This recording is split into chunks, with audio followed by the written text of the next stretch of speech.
할렐루야. 사랑하는 성도 여러분, 목요일 아침 또 우리가 말씀 앞에 서 있습니다.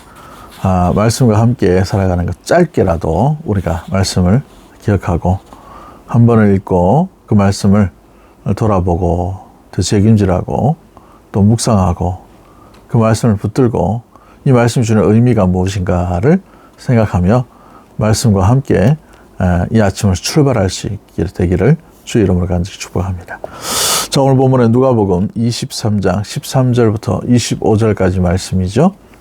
여러분들이 생각으로 한번 쭉 읽어보시고 어떤 장면이 나타납니까? 다시 빌라도 법정으로 예수님을 몰고 오는 모습들을 보게 됩니다. 그래서 빌라도가 3번에 걸쳐서 위협하는 이 무리들 앞에서 그 법정인 이 진리에 대한 것들, 죄가 없으신 예수님에 대한 사실들을 알고 있음에도 불구하고 이 진리편에 서지 못하고 예수님을 그들의 요구대로 십자가에 내어버리는 엄청난 잘못된 일들을 하게 되죠. 총독은 판관의 역할들도 하게 됩니다. 법적인 그 부분에서 잘잘못을 따지게 되어 있는 것을 보게 되죠. 그런데 그 권세, 이 권리를 잘못 행사하면 도리어 그에게 책임이 전가됨을 관과한 이 사건이 바로 십자가 사건입니다.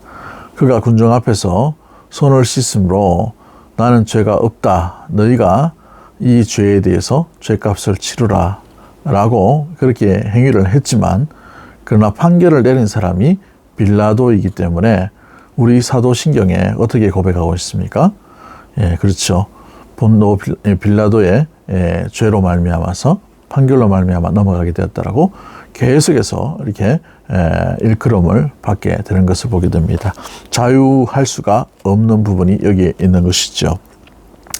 죄를 죄라고 얘기하고 죄 없음에 대해서 죄가 없다라고 이야기하는 것은 굉장히 중요한 의미의 모습들입니다.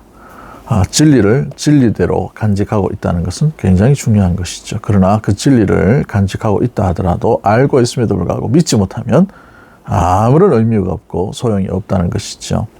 오늘 본문에서 뭐라고 말합니까? 오늘 본문에 보시면은 그들의 소리가 이겼다라고 이렇게 표현하고 있습니다. 군중의 소리가 진리를 이겨버리는 거예요.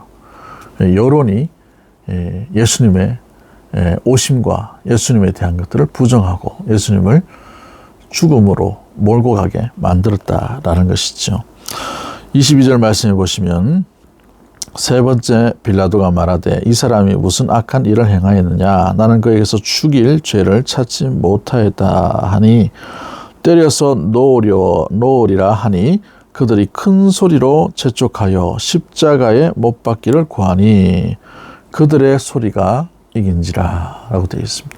사람의 생명을 이렇게 간직하고 그 생명에 대해서 소리 지르는 군중 앞에 죄가 없음에도 불구하고 사형 선고를 내리게 되는 일들이 일어나게 되었다는 것이죠. 25절 말씀에 그들이 요구한 자 곧 밀란과 살인으로 말미암아 옥에 갇힌 자를 놓아주고 예수는 넘겨주어 그들의 뜻대로 십자가에 내어주게 되었다라고 되어 있습니다.